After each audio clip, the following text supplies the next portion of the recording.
देखिए, जब विपक्ष करीब करीब पूरा विपक्ष देश का और विपक्ष के नेता राहुल गांधी ने तथ्यों के साथ चुनाव प्रक्रिया को लेकर अगर बात पब्लिक डोमेन में रखी है तो कम से कम इतना तो जरूर बनता है कि इलेक्शन कमीशन जो बात वो कह रहे हैं उसको इन्वेस्टिगेट करे और उस पर जनता के सामने अपना पक्ष रखे। बात राहुल गांधी व्यक्ति की नहीं है, वो विपक्ष के नेता हैं और लोकतंत्र में वोटर और वोटर लिस्ट वोटिंग की जो पूरी प्रक्रिया है, अगर वो पूरी तरीके से पारदर्शी और विश्वसनीय नहीं होगी तब तो लोकतंत्र कहाँ बचेगा। तो अगर उस पर विपक्ष के नेता ने कोई बात कही है, और मैं ये बात बहुत पहले से कह रहा हूँ, जब राहुल गांधी ने महाराष्ट्र चुनाव के बाद एक आर्टिकल के जरिए इन बातों को रखा है, तब से मैं कह रहा हूँ कि आप राहुल गांधी के समर्थक हों या विरोधी, लेकिन अगर राहुल गांधी ने चुनाव प्रक्रिया को लेकर वोटर लिस्ट को लेकर जो बातें रखी हैं पब्लिक डोमेन में, इलेक्शन कमीशन को उस पर जवाब देना चाहिए। इलेक्शन कमीशन को मेरी अपनी अपेक्षा ये थी कि इलेक्शन कमीशन ये कहेगा कि ये मुद्दे इन्होंने उठाए हैं, इसकी हम लोग जांच करेंगे और उस पर जवाब देंगे, बजाय इसके कि आप उसको जांच करें, उस पर अपना पक्ष रखें। ये कहना कि ओथ के अंदर दीजिए, वो कीजिए, तो it's like brushing aside.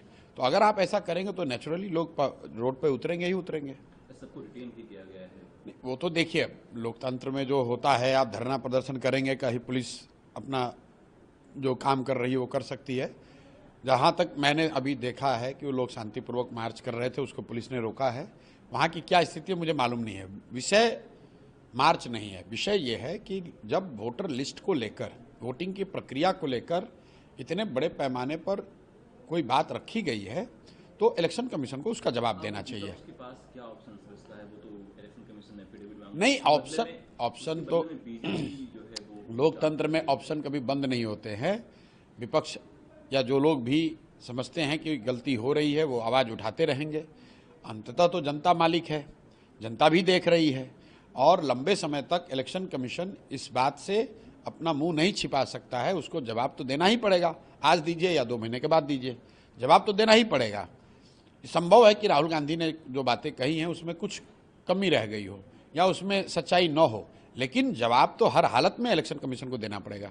Bihar में जो 65 लाख वोट काटे गए हैं एसआईआर के जरिए, उसको लेकर के इलेक्शन कमीशन ने कहा है कि हम किसी भी क्यों काटे, कैसे काटे, इसके जवाब देने के लिए हम बाध्य नहीं।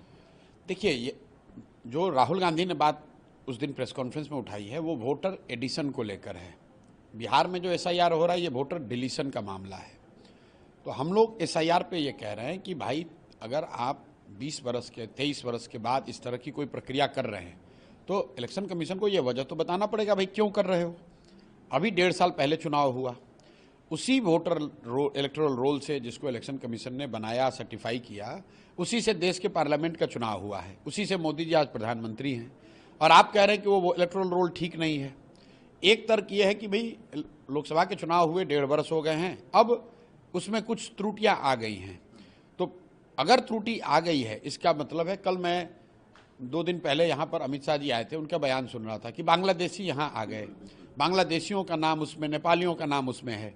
अरे मेरे भाई, तो आप गृह मंत्री के तौर पर ये कह रहे हैं कि आपकी सरकार है दिल्ली में और बिहार में दोनों जगह, और पिछले 1.5 साल में बांग्लादेश से और नेपाल से घुसपैठिए आ गए, उन्होंने अपने पेपर बना लिए, उन्होंने इलेक्टोरल रोल में अपना नाम ऐड करा लिया, तो ये तो और भी गलत बात है। तो ये तो राहुल गांधी के बात को और बल देता है। राहुल गांधी भी तो यही कह रहे हैं कि भाई आप जिस इलेक्शन जो इलेक्टोरल रोल है उसकी सैनिटी नहीं है, उसकी शुद्धता पर सवाल तो उठाया जा रहा है।